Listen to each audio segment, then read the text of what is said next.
Thank you for coming. Thank you for parking out there. Yeah. I got here late too.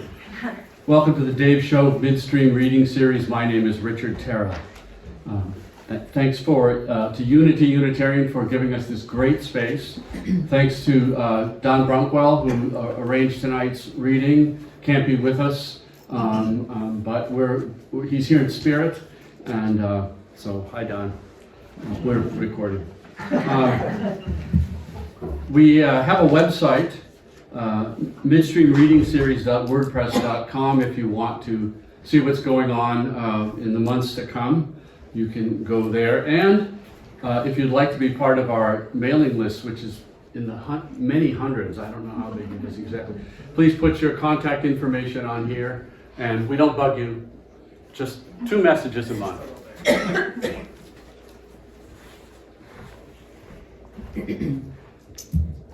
Books will be for sale over here after the reading, and I'm sure the poets, authors would love to sign them for you and to chat with you. The bathrooms, down the hall, take a right and then another right. It's 2 rights, and I think they're all gender bathrooms over there.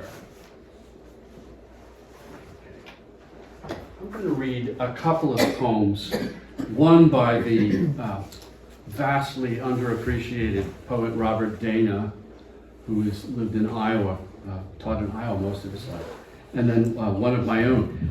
Some of the poems in this book take as their title lines from another poem that I admire, a poet that I admire. In this case, my title comes from Robert Dana, so I'll read my poem first because his is probably better, and then I'll read mine and then the poem that I borrowed it from Robert Dana. The title is "My Life is Not Important. I Understand That." Robert Dana. Someone spills the deck under the table, picks up almost every card, and the game goes on. You couldn't know you'd need that 3 of spades to fill your straight an hour later. So it is. You can't draw a line through what you think is unimportant and be left neatly with a few days last February, the snow almost gone, but the temperature still well below normal, whatever that means now. You can be left, though, with the sense that something is passing daily, hourly, and you just dally like an apple on a branch. You can be left with your wish simply to be left alone. You will be one day, the house of your life finally quiet. Pretend that house even now is that calm. Imagine the rain has ended and the porch is almost dry. Like the dog that's made his rounds about the room and settled back in the spot from which he rose. You remember mostly what you can't let go of. What you have always done, you must do again. And this is from R.P. Dana's book, Starting Up for the Difficult World. I'm lucky. Sub-zero. And the birds have lost their talent for the air. Backyards blank with snow, drifted, trampled. The breath of trees stripped bare. My neighbor's blue Maverick deafens, blind and hub deep, on exactly the same spot he parked it last September. This wind could cut glass, freeze your finger to your cheek. My life is not important. I understand that.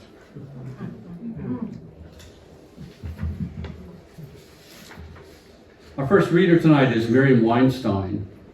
Her poems appear in several anthologies and journals, most recently, What Is All This Sweet Work? A 20th Century Plague, Poetry from a Pandemic, Rocked by the Waters, Poems of Motherhood, Poems of Hope and Reassurance, St. Paul Almanac, and also in Survivor Lit, New Verse News, and Plum Street Tavern. Great title. Her first chapbook, 20 Ways of Looking, was published in 2016.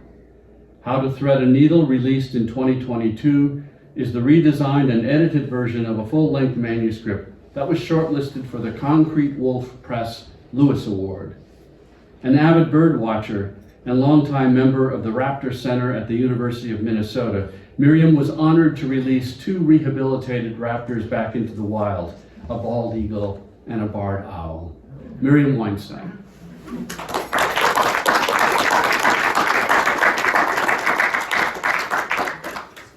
Going a kind of roundabout way. Oh, that's not what it is. Is this all right? Yeah. Good. Well, thank you all for coming here tonight. I happen to know there's lots of competition in the poetry world tonight, several other readings, so I'm glad you chose to come to Midstream. Thank you. I'm going to start out with a poem that's sort of newish. It's called Back to Back. Police cars and cops cut off one block of a narrow street near a woodsy strip of land. Another gun death as gun sales soar. You needn't be concerned, the officer said. It was a self-inflicted act. I am concerned, no matter which way the gun points. Teenager target shoppers the next day. News reports repeat and repeat. Bullets cut air like cracks of thunder. Bodies crouch in aisles. 10 killed, 3 injured. Blood oozes along the floor and under shelves. Someone's grandmother murdered choosing produce. Unpacking groceries, I noticed a simple sketch on a foil wrapper of a yogurt container. A honeybee with a circle of words around it. Believe in change. Change, the only constant, believe it or not. All the talk, all the rhetoric, and we're all no safer. It could be my granddaughter next. It could be you or me in this land of the free. My thoughts ripple in an ocean of fear. The rest of my reading is going to come from this chapbook that is for sale, so that's a little plug, but not required at all whatsoever. So the first one is called A Strand of Pearls. It could be any of many moments when you realize you too are vulnerable. Before this, your life, a strand of pearls, felt arranged in a predetermined order, each pearl next to others, formed inside an oyster for this very purpose. The luster of individual pearls reflected off others. Perfectly strung, they became a strand to fasten behind your neck and settle on bare skin above a scalloped collar. You felt the strand would provide protection always, like a talisman. Then the thread tattered, pearls scattered and tumbled out of sight. You gathered a few before they disappeared and wrapped your palm around them. Unsettled as the gems that rolled away, you realized that strand of pearls was lent to you, though you acted as if you owned it. The remnants will be used at best for a pair of earrings or a ring, something to wear when you go out to face all you know is unpredictable. Some pearls have rolled into wedged places between your kitchen wall and floorboards, places you never noticed before you knelt, trying to reclaim them. The next poem I'm going to read also appears in this latest anthology of St. Paul Almanac, so that's just a shout out for another wonderful publication. In my hand. Today, from the top shelf of my closet, I retrieve a large box of photos. Years compress and expand. Photos 10 and 15 years ago mingle with photos taken 25 years ago of a family vacation, cobblestone streets and a street market in Mexico, a plain wooden playground, my daughter swinging from monkey bars, much like the iPhone video her husband sent last week. Their 7-year-old daughter, her legs swinging to fill the frame, proudly shimmies closer to the camera. A video runs in my head. My granddaughter, as a toddler, sways from a jungle gym. Then I see images of her at 4, at 7 years old, moving along bars. I continue to shuffle through piles of photos. One comes into focus. My daughter at the state capitol, her first choice, a tour of this majestic building on her 6th birthday. Hand in mine, I remember how she tilted her head to take in details of the artwork on the ceiling, how she called her name again and again, delight on her face as she listened to the echo of her voice under the round dome. Home, after our tour, she slept curled in the recliner, her legs in lavender tights stretched over the arm, her feet wrapped in boot slippers. Now, here in my hand, a photo pulled from a haphazard heap. My daughter asleep exactly as I remember. Photos, some in plastic and paper envelopes, some held together with rubber bands. A medley of memories in my mind as we dash to the swing set and, for a moment, are all 6 years old, pumping higher and higher. Our legs extend in a race to touch the sky. I think this is the first time I've had a reading so close to the New Year, so I thought, well, I should do a New Year's poem. So this is an abecedarian that the poets for sure know what that means, that each line begins with a different letter of the alphabet, and it's called A New Year. Aspire to bend like a willow on a windy day, curve deeply and enter that unfamiliar landscape in front of you without fear. There, germinate seeds of hope and water them with optimism for tomorrow. Be impetuous, picnic on an ice pond, zip line over treetops, and reserve judgment.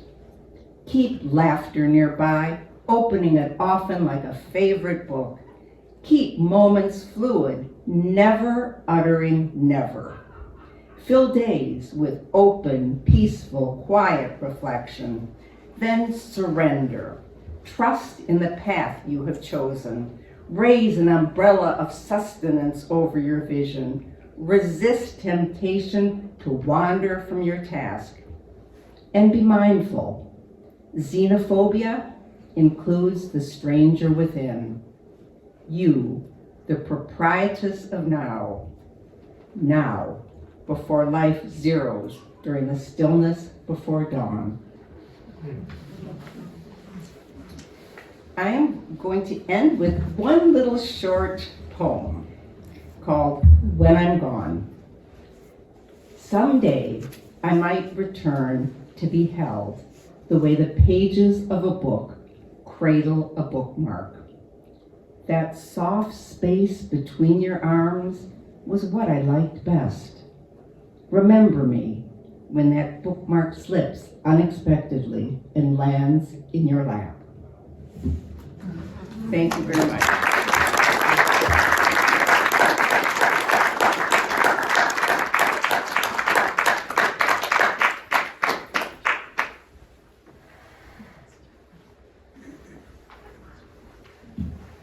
That was Miriam Weinstein. Ted Bowman is an educator who specializes in change and transition. His work draws on bibliotherapeutic principles. Stories evoke stories. Ted is an active member of the National Association for Poetry Therapy. He is the author of over 125 articles and chapters appearing in books, journals, newspapers, and magazines. His booklets, Loss of Dreams, A Special Kind of Grief, and Finding Hope When Dreams Have Shattered, are widely used in grief care. He and Elizabeth Johnson co-edited The Wind Blows, The Ice Breaks, a volume of poems by Minnesota poets addressing themes of loss and renewal. His newest book, Ambiguous Parables, Poem and Prose of Loss and Renewal, was published in November of 2021. Ted Bowman.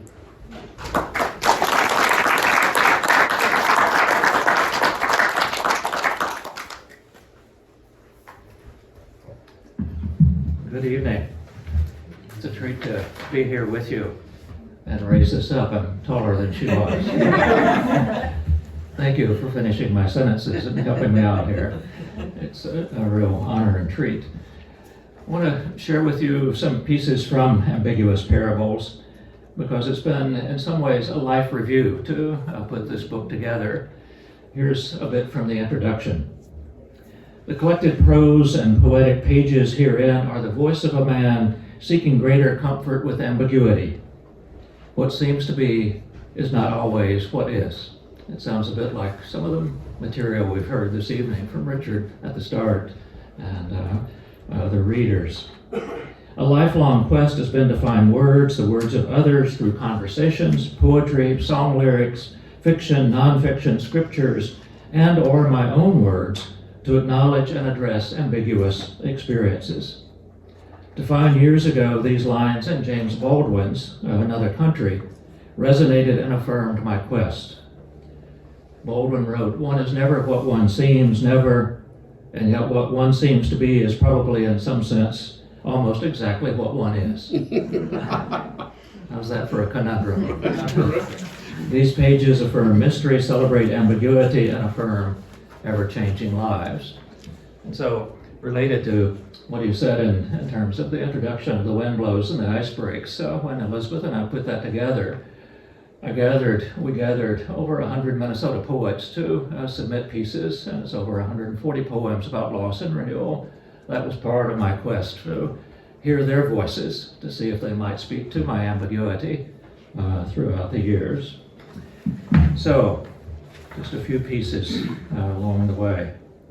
This is a life review right here, what one seems. Sometime since then and there, the dreams planted as perennials turned out to be annuals instead. Sometime between there and then and here and now, the rules changed. Male expectations evolved. The man I am faced a crossroads. Sometimes in the midst of here and now, my there and then shows up. Generations appear in one body. I listen attentively. Past and present overlap and collide. The man I am can from this distance see ways the boy I was got here. The boy looking ahead would find this man strange.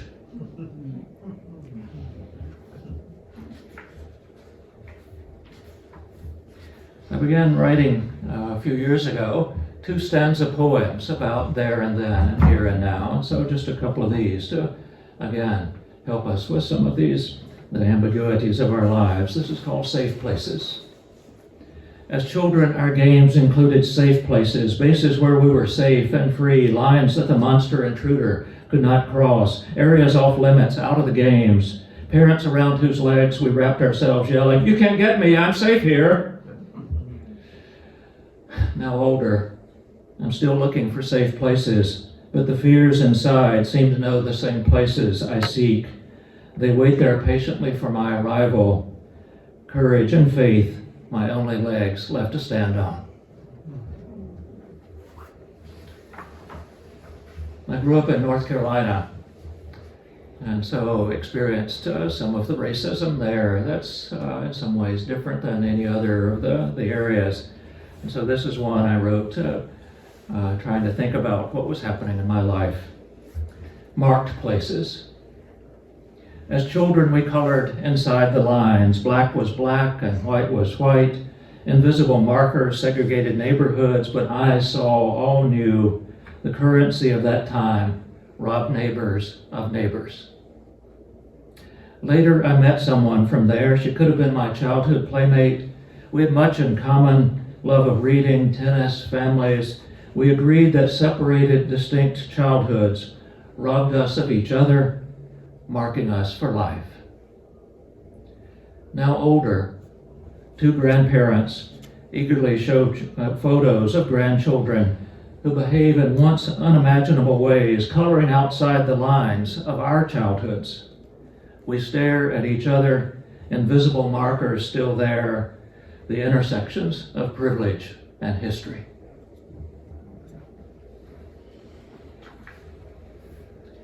Unless you think this is a kind of life review and only dealing with the biggies, I hope you have this kind of experience also.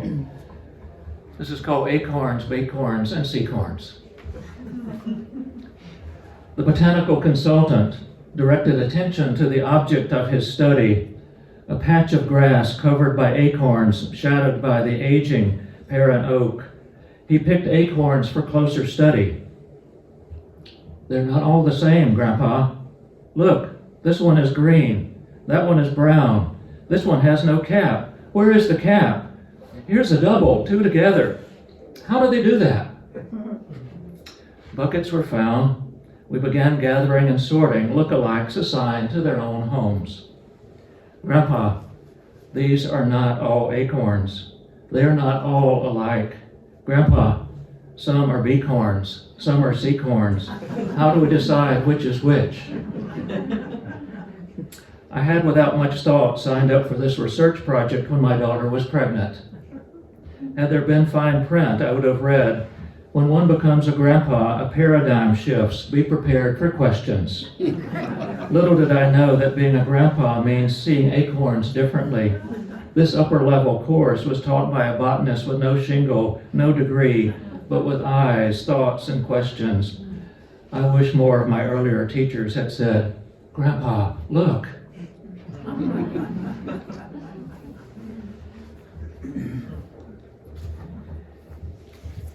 I had the regretful experience in 2017 to get a call from my son in North Carolina. This is a poem that begins that, and I'll read a second one of what we began to face. The call. The call, the one that sucks all the air, pulling oxygen out, oxygen I discover my grandson needs to stay alive. I can hardly hear my son's voice. He too tries to breathe. The call in the night that stole his serenity. Our hope that neither he nor I would make or ever receive such a call. Details pile up, but one essential detail. My grandson may not live the night. Thoughts churned my zest for life, collapsing. Children are not supposed to die first. Grandchildren even less so. The call continues to ring long after we have hung up. So beginning to come to grips with my son's dying of an overdose. 6 years earlier in a football game, he had collarbone broken. They set the collarbone and repaired the damage to that part of his body, and then gave him some things that today we would call opioids. And it began a 6-year saga of 3 intensive treatment programs, but he was never able to step over the threshold from the using life to the sober life. And so for the first time in my life, I was a disciplined writer for 1 year. Not on a regular schedule, but I wanted just to write to try to deal with the ambiguity of this kind of mystery. Did he die of an overdose? Did he suicide? Did he complete a suicide? What was it that got in the way of his crossing over? And I'm still dealing with, of course, with the mystery. There was one in the midst of it in September of 2017, so 4 or 5 months after the call. What the bee sees. A photographer friend does the unusual. He takes photos of flowers from the perspective of a bee. He dives deep inside, beyond the colorful bud, the surrounding leaves, to see the inner heart of a flower what the bee sees. I wished for such a camera. I wished for abilities not possessed. I wished for clairvoyance. I wondered how my grandson saw himself, his inner and outer self. What would I have seen had my grandson let me inside, beyond his hardening shell, beyond his lovable, attractive surface, to his inner voice of yearnings, wounds of shattered dreams, his desires about relationships? Where was his nectar and pollen? What fed his soul, spirit, body? I'm full of questions, sadness, for my grandson searches no longer for nectar, pollen, or people. I'm stung by his dying, never seeing what he saw. I want to tell him what I saw from all my vantage points. I want him to know the beauty I came upon from his early flowering like a bee. I wanted to see inside the flower, even though I deeply loved the outer layers.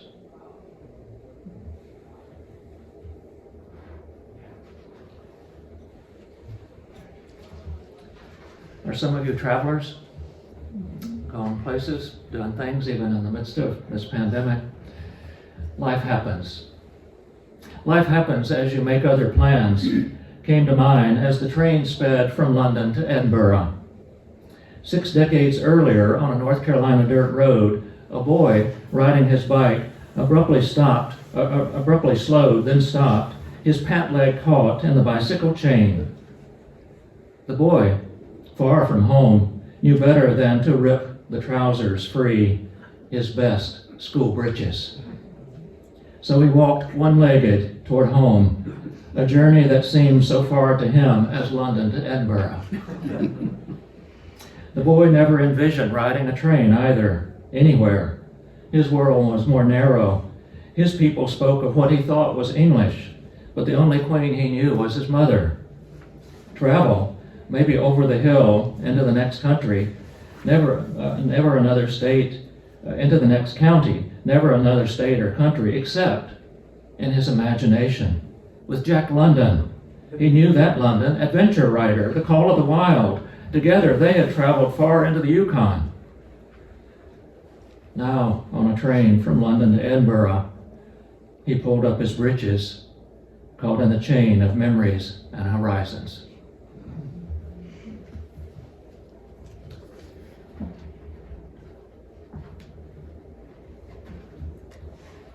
My mom, over a 6 to 8 year period, also dealt with the ambiguity, as we all did, of dementia. So a poem about my trying to understand some of that when one says little. When one says little, this is far into the a 6 or 7 year period, and she'd lost a lot of her words, often was in a coma. I'm not sure that she knew my name or my brother's names. You'll hear more about that as this goes on. When one says little, twinkles, grimaces, and nods magnify. The little shown or said grows in memory and meaning. Whatever you can get is acceptable, even when more is desired. Dementia has taken Mom's vocabulary. Her stories and comments have shrunk to a word or phrase here, a frown or giggle there, forcing me to listen and watch for any wrinkle or word we hang on to. So good. Come closer. Ooh, that hurts. Don't go. Interpreting each as if we could read the ever-changing, limited mind of Mom. He's looking at me, was heard one day, as she and a calendar dog engaged in a standoff of staring. She held her ground and gazed, and which blinked first is unknown. I came to believe that she was still the teacher, reminding her sons, like the dog, to see her. She didn't say, "Look at me." She had rarely been that direct. No, when we appeared, she lifted her slumped head, looked, paused, and said, "Oh my, you're a handsome fellow. Come here and sit with me." Her compliment, the best phrase said that day. It mirrored what I believed to have been a deep yearning to also be seen by dog or person especially for those who can only say or know a little. One more. I was in a workshop years ago with a famous family therapist, and some people warned me not to go to her workshop. Probably heard that about even some poets or writers out here in the room. They said if you've heard one of her things or if you've gone to one of her workshops, Ted, you've gotten it all.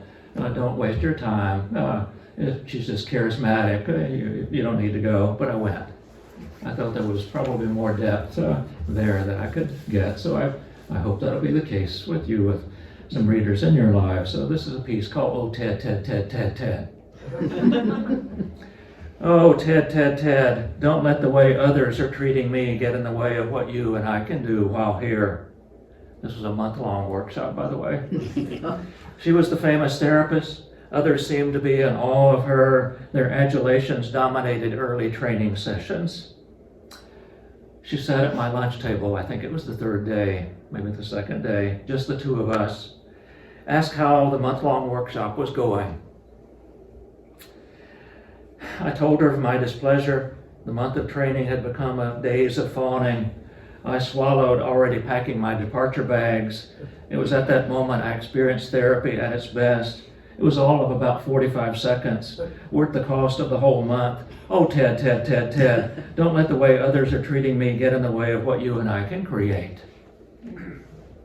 It was a life lesson, remembered now, learned then, practiced often, but not often enough.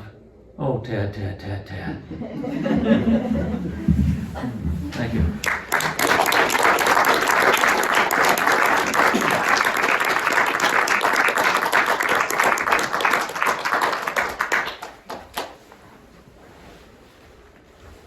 That was Ted Bowman. Kathryn Savage's writing has appeared in American Short Fiction, Ecotone Magazine, the Virginia Quarterly Review, Bomb, and the anthology Rewilding Poems for the Environment.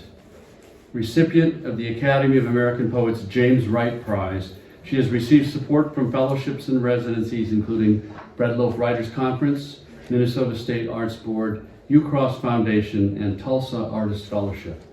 She lives with her family in Minneapolis and teaches creative writing at the Minneapolis College of Art and Design. Kathryn Savage.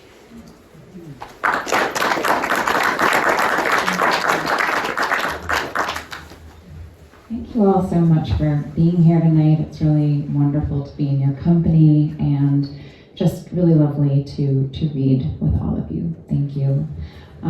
Also, as an aside, my work is not very uplifting, but there are a wonderful group of very friendly singers in the chapel, and they invited me to join them. I didn't know where I was going, and they're still there. So,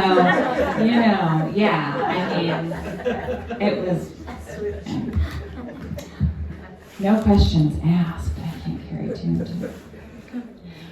My work spans the forms of poetry and lyric essay, and at large is interested in the relationship between bodies and places, also kind of proximity and distance. I'm just going to read some poems and a couple of brief works from my book of lyric essay, Ground Glass.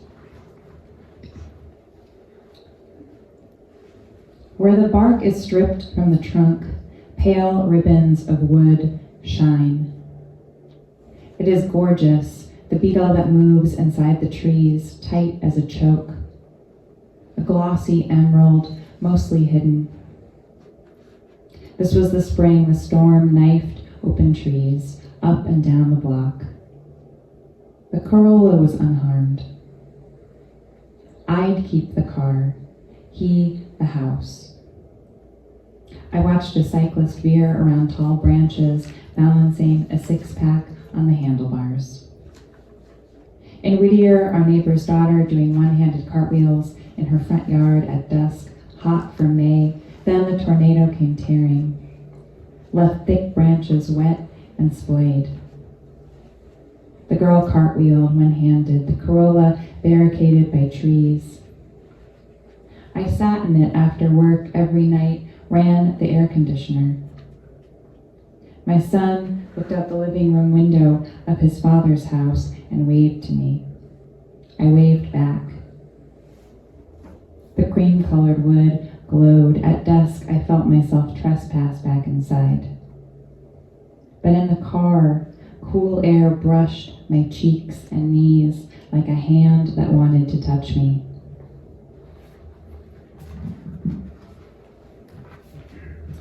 It's really such a pleasure to take a break from a long project and write works in more brief forms. So when I was working on my book, I was taking all these breaks to write poems, and this is an older poem, but something that I polished up and was very honored and glad that Waterstone Review wanted to publish.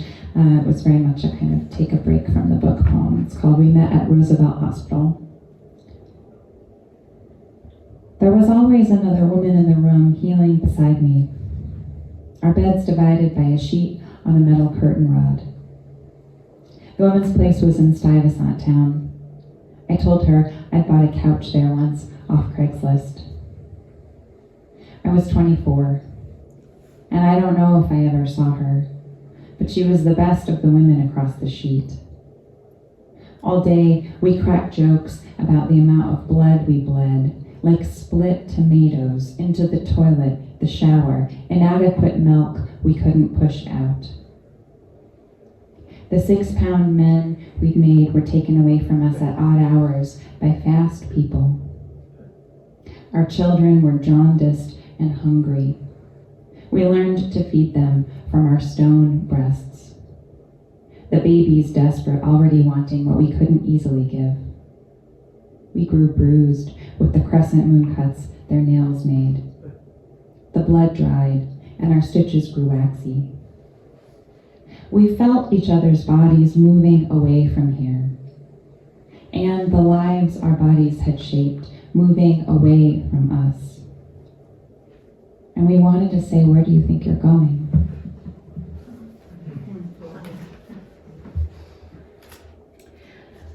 I started this essay project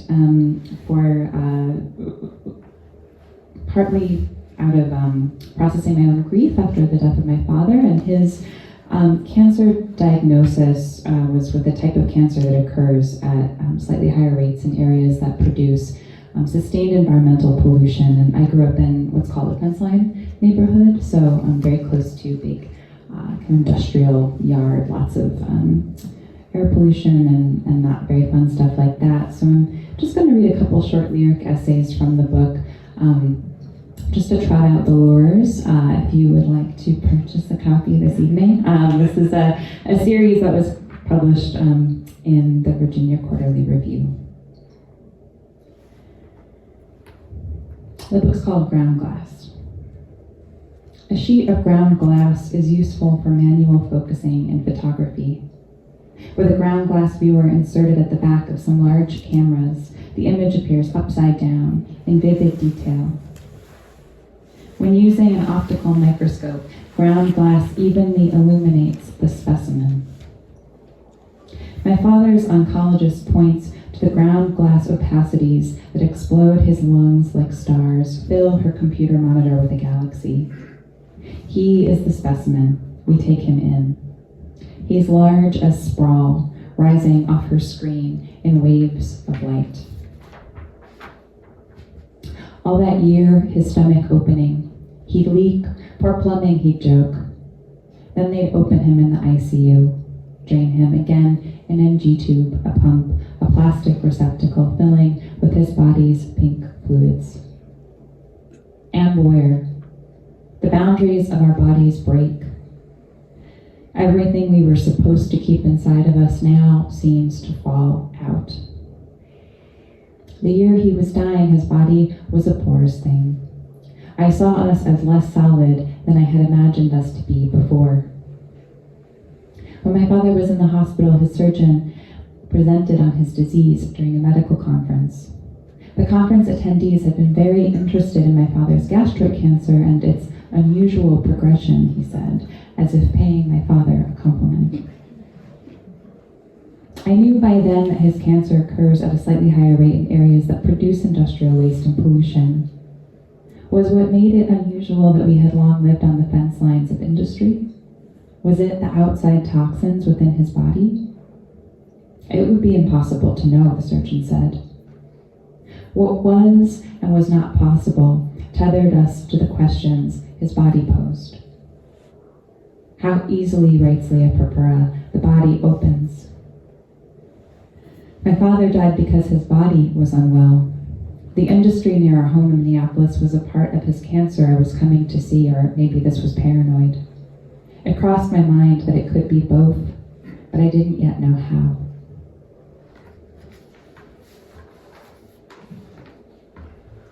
Join the club, my friend said over drinks, handing me the book Something Black weeks after I stood in the crematorium where a man I didn't know and would never see again pushed a button, and I watched my father's body move toward flame in a cardboard box with our surname scrawled in marker on its side.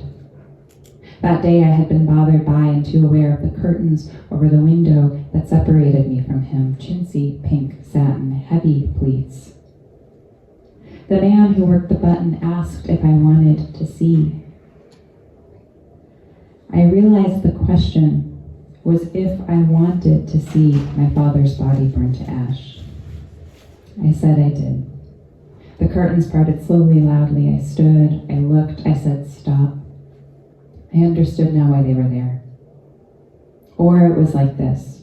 In the Republic, Socrates tells the story of a man, Leontis, who saw dead bodies lying on the ground beside where the men had been executed. He wanted to see the dead, to look, but he felt dread and disgust at this want. He struggled and covered his eyes, but after a while his desire got the better of him, and pulling his hand from his eyes, he ran up to the dead. My father's body was on the other side of glass. I felt a responsibility to look. I was his only daughter. Looking can be many things, and one of those is love. Something Black was strange.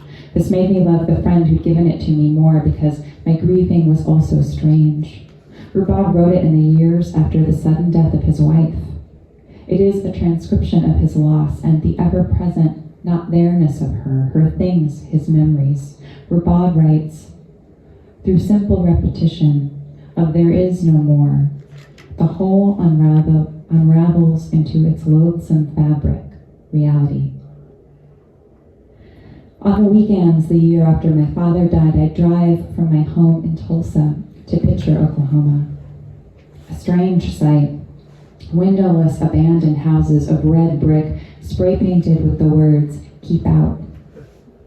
Pale hills swelled in the distance. I went to see what remained. One afternoon I saw a bit of floral dinner dish and tall grasses and remembered sorting his things in the days following his death. How the room smelled like him. What generous haunting. The apartment briefly alive. Breathe. Pitcher is in the heart of the Tar Creek Superfund site, a 47 square mile area that human-created environmental catastrophes have left uninhabitable, like Pripyat, Ukraine, after the nuclear disaster at Chernobyl, or Centralia, Pennsylvania, where an underground coal mine has been burning since 1962 and spreading through tunnels and is predicted to smolder for another 100 years. I grew up near less infamous toxic land, hundreds of acres of unassuming industrial pollution, a smelly shingles factory, a noisy train switching yard, wood treatment plant abandoned, ponded. The tri-state mining district of which the Tar Creek Superfund site is a part is a contaminated prairie spanning Oklahoma, Kansas, and Missouri that impacts the sovereign lands of 9 tribal nations: the Quapaw, Seneca Cayuga, Miami, Modoc, Wyandotte, Ottawa, Peoria, Eastern Shawnee, and Cherokee. During Pitcher's boom, there were 14,252 residents living in pastel clapboard homes, nestled among white chat hills, grainy rises pregnant with lead, zinc, and cadmium. The mined metals were melted into bullets fired during both world wars. The tri-state mining district, home to 3 Superfund sites, thrived economically during a condition of war. Before Pitcher was evacuated and unincorporated, having been deemed hazardous to live in by the federal government, children took refuge from Oklahoma's pressing summer heat by swimming in creeks ruddy with cadmium and arsenic. At dusk, families picnicked on Chat under broad, uninterrupted sunlight. At night, teenagers grabbed at each other's bodies on hills bright as moonscape, faintly glowing. On a windy July day in Pitcher near 100 degrees, I see a metal desk chair at the base of a Chat hill and a deflated cardboard box of beer. Chat interrupts the horizon. I walk to the chair, sit, and stare at the hill until my eyes sting from the blowing dust, and I look away in the direction of Lytle Creek. Past cracked roadways barely getting traffic and busted mine shafts, more pale swells rise. I am alone.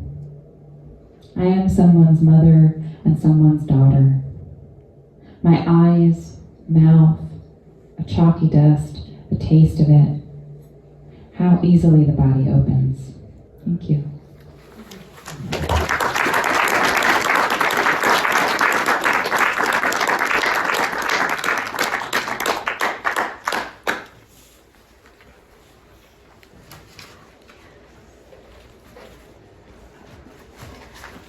This is Kathryn Savage. Unity Unitarian provides us with this great space, not charging, even though they charge other groups. So poetry is charmed. However, we do like to try to grease the wheels to make sure that our invitation is for the long term. So if you're so inclined, we'll pass around the collection plate.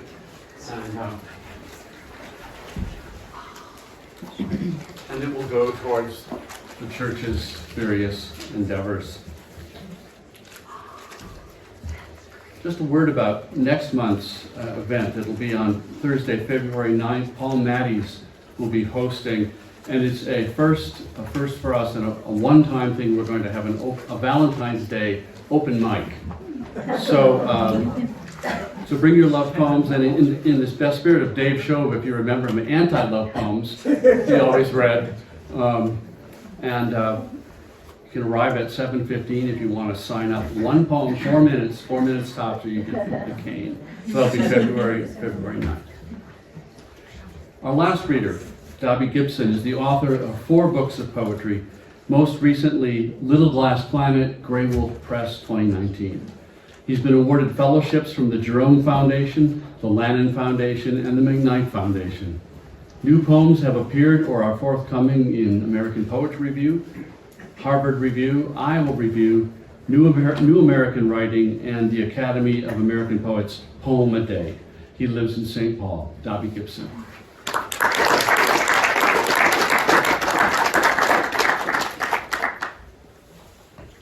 Thanks, Richard.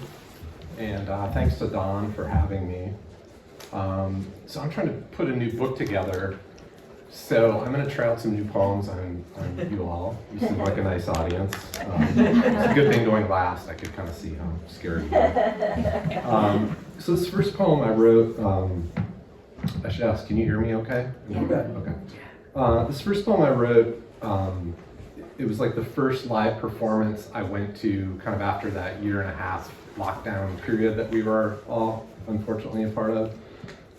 So this is called Poem Written Onto the Back of a Program During My Daughter's Violin Recital. Sitting quietly in a room is to be an audience to that room, to the performance of whatever it makes you remember and haven't finished feeling, the way the present is always audience to the past. I'll never forgive my parents for making me learn the trombone. I'm still not sure I know what a fugue is. I too like to make old things sound true again. Maybe that's the great bond among strangers, among the children sitting in a quiet row, advancing their techniques for not looking at us.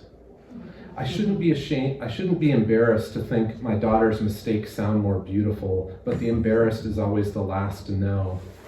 Art risks everyone's humiliation.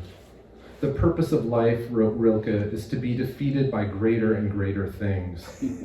What will the children say about us later, and how could it be that we did enough? To everyone I ever invited to a poetry reading, I'm sorry. I don't deserve to hear my daughter's Vivaldi in A minor. I've never sat so still for beauty. I've never lived longer than a quarter note. Someone has painted the ceiling the color of a ceiling. I've taught you everything I know about forever.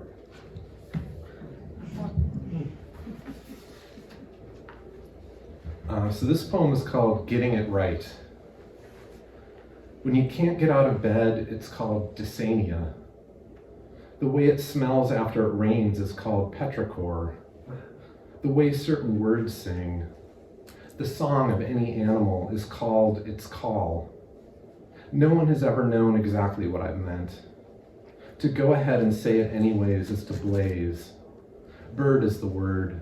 Bird, bird, bird. Zookeeper, zookeeper, take your keys and leave me alone. If the fire extinguishes itself, we claim good fortune. When a pope turns himself into smoke, we declare a miracle. The remainder is what's left behind. Have a look at those velvet slippers. Over there is his golden ring. The pain of trying to get it right is called maundering. The pleasure is all mine. Some say adjustable furniture is articulate. No worthwhile poem should ever completely behave. Naughty is an old English word that once meant nothing, but it's never nothing. This feeling of getting away with something just by saying it.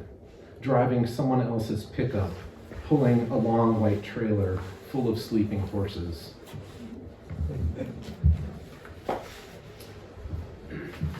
So let's try this one.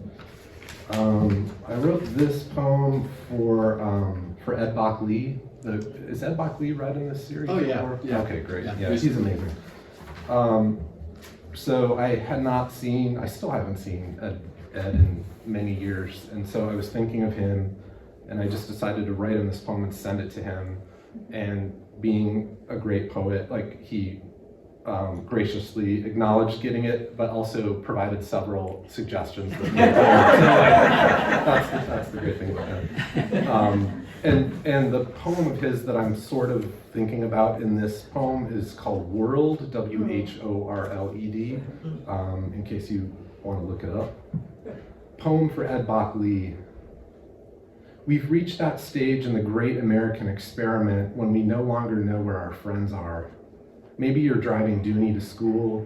Maybe you're coming apart inside a Whole Foods, lost amid the all-natural healing supplements. The tiny billionaire going up into space and back down in his shiny silver rocket.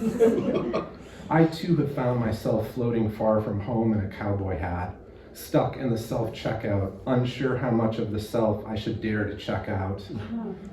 Yesterday, the last of the native Tanaru peoples was found dead in the remote jungle, lying in a hammock beneath a pile of feathers.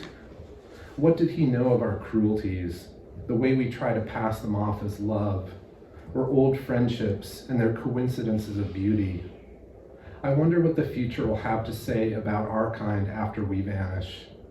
That we lived as if we were kings, playing pickup basketball, plotting to overthrow the gods, laughing at the anthems piped into elevators as chimes. I'm not sure what to call these questions, only that I must call out. It's all in your poems, Ed, the glorious and horrible human song, the global mnemonic thrum. The latest images from the Great Space Telescope make it clear. We're still seeing half of it. Something out there continues to play us into being with invisible strings. Of the last Tanaru person, they say he may have died without a name, no word to think of as his own. His hut hid papayas in a dark hole.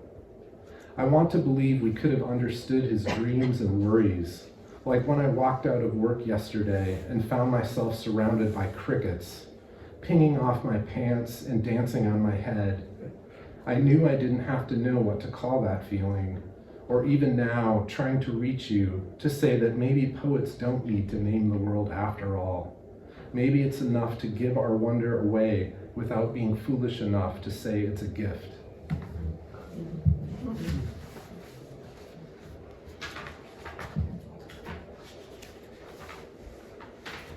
So let's try this one. This poem is called Prattle.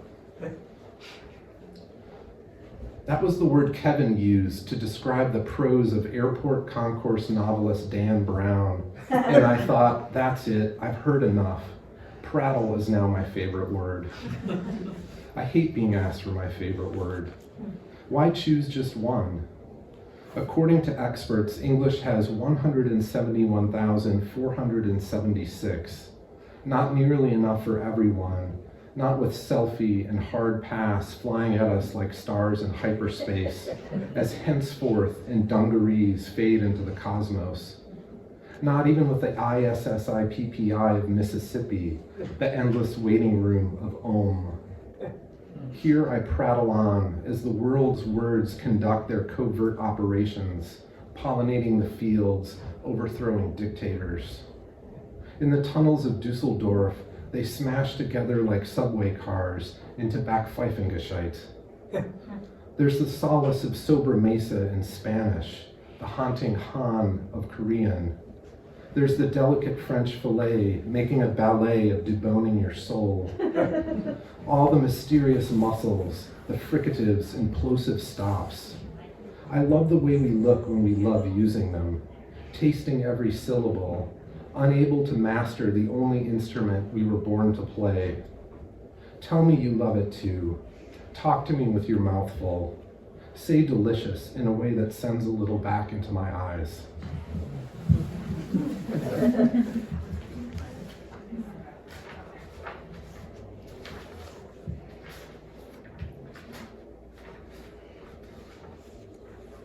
So let's try this one. This poem's called Silent Treatment. The darkness doesn't ring, it just shows itself in. The darkness arrives in a wave, recedes as a glacier. The darkness waits beneath even the most beautiful robe. The darkness spreads out its fan deck of midnights and says, pick one, they'll all look great on you. The darkness knows only one joke, knock knock, who's there? You. The darkness looks at your papers and asks, business or pleasure? The darkness never forgets a birthday. The darkness takes the measurements for your final suit. The darkness touches you the way a doctor runs their fingers over a scar.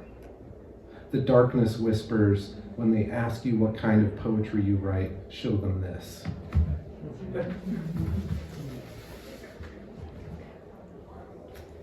So I'll do a couple more here.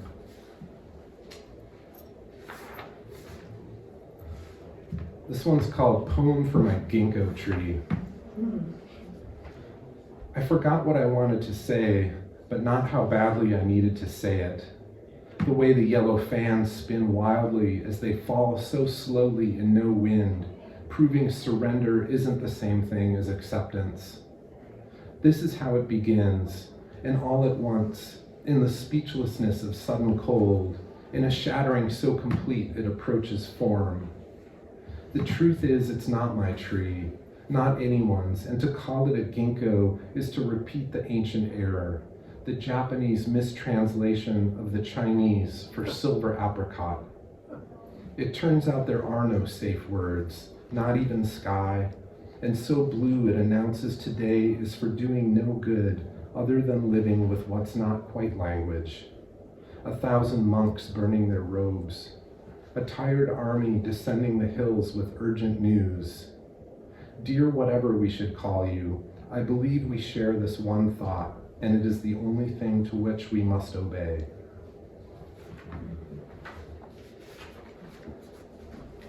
So we lost a very great poet named Dean Young back in August. And Dean and I were close friends. We talked pretty much every day, exchanged poems, emails, texts, and and nothing. And that's such a weird experience, to just not to hit the ball over the net and like all of a sudden the ball doesn't come back. So as anyone who's gone through that sort of thing knows, like he's been visiting me in my dreams. Like I have really strange dreams. So this poem is an elegy for Dean that was sort of triggered by one of those dreams. This poem is called Gown for Dean Young. In the end, I imagine it's the only thing they will dress us in if we can reach the place where the others have been waiting. Last night I dreamed you were the one who found a way to email me from there with more of the poems that never stopped arriving when you were alive. In my dream you wrote, "Never use gown in a poem unless you really mean it." And when I woke, I knew I shouldn't wait to say I miss you, my brilliant and difficult friend. You were haunting me all along. When I reached out my hand, it passed through without touching the scar. I should have known the way cats followed you, everywhere like words I didn't know the meanings to. The way someday I'll learn it's finally my turn to reach for what hangs empty from the silver hook on the back of the strange door. Thank you so much.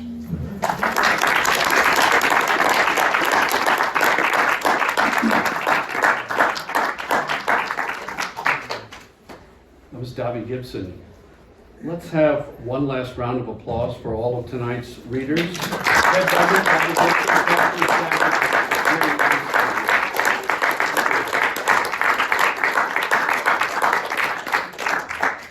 I'll remind you we have books here for sale. I'm sure the writers would love to meet you. And if you'd like to continue conversations, literary and otherwise, usually some of us make a little trip over to Sweeney's. It's right in the neighborhood. Everyone is welcome. Next month, February 9th, the first and maybe the last Midstream open mic. Bring your Valentine homes. Thank you. Good night.